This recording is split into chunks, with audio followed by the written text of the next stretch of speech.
Xosé María Álvarez Velázquez ten dous libros poéticos fundamentais. Un deles é Roseiro do teu mencer, quizabes o primeiro e o máis fermoso dos libros de poesía infantil da nosa lingua, e por outra banda Canle Segredo, un libro serio, conversacional, grave, no cal figuran poemas que merecen estar en todas as antoloxías que se fagan da poesía galega. Por outra banda, está o seu labor inmenso de erudito, con obras tan importantes como as antoloxías de poesía que foron no seu tempo casi a escola de todos os intelectuais galegos, e por outra, unha cousa realmente trascendental, que é o seu labor de editor. Sobre todo a partir do ano 1968, con Edicións Castrelos, Xosé María Álvarez Velázquez respondeu a unha nova necesidade histórica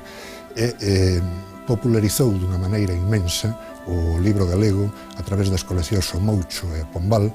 que chegaron a unha cantidade de público, unha cantidade de casas que antes non chegaran nunca en toda a historia da nosa literatura.